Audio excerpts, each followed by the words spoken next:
देवी भागवत में वर्णित मणिद्वीप की अधिष्ठात्री देवी हिरिंग मंत्र की स्वरूपा शक्ति और सृष्टि क्रम में महालक्ष्मी स्वरूपा आदि शक्ति भगवती भुवनेश्वरी भगवान शिव के समस्त लीला विलास की सहचरी है। जगदम्बा भुवनेश्वरी का स्वरूप सौम्य और अंग कांति अरुण है। भक्तों को अभय और समस्त सिद्धियां प्रदान करना इनका स्वाभाविक गुण है। 10 महाविद्याओं में ये 5वें स्थान पर परिगणित हैं। देवी पुराण के अनुसार मूल प्रकृति का दूसरा नाम ही भुवनेश्वरी है। ईश्वर रात्रि में जब ईश्वर के जगत रूप व्यवहार का लोप हो जाता है, उस समय केवल ब्रह्म अपनी अव्यक्त प्रकृति के साथ शेष रहता है। तब ईश्वर रात्रि के अधिष्ठात्री देवी भुवनेश्वरी कहलाती हैं। अंकुश और पाश इनके मुख्य आयुध हैं। अंकुश नियंत्रण का प्रतीक है और पाश राग अथवा आसक्ति का प्रतीक है।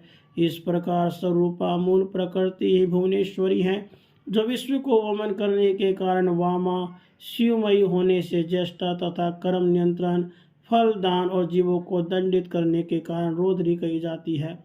भगवान शिव का वाम अंग ही भुवनेश्वरी कहलाता है। भुवनेश्वरी के संग से ही भुवनेश्वर सदाशिव को सर्वेश होने की योग्यता प्राप्त होती है।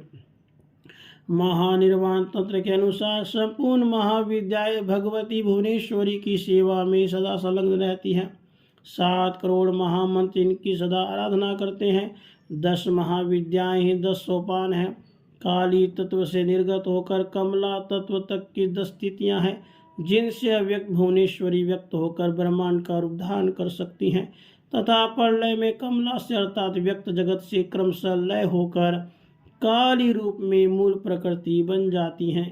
इसलिए इन्हें काल की जन्मदात्री भी कहा जाता है। दुर्गा सप्तशती के 11वें अध्याय के मंगलाचरण में भी कहा गया है, मैं भुवनेश्वरी देवी का ध्यान करता हूँ। उनके श्रीअंगों की शोभा प्रातः काल के सूर्य देव के समान अरुणाभ है। उनके मस्तक पे चंद्रमा का मुकुट है।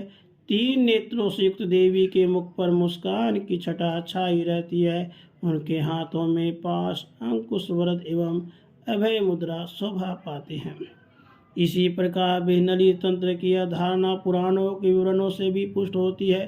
प्रकार अंतर से काली और भुवनेश्वरी दोनों में अभेद है।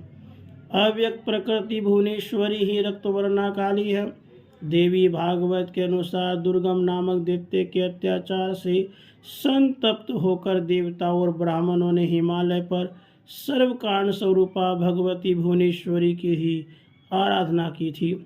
उनकी आराधना से प्रसन्न होकर भगवती भुवनेश्वरी तत्काल प्रकट हो गई। वे अपने हाथों में बाण, कमल, पुष्प तथा शाक मूल लिए हुए थी। उन्होंने अपने नेत्रों से अश्रु जल की सहस्रों धाराएं प्रकट की। इस जल से भूमंडल के सभी प्राणी तृप्त हो गए।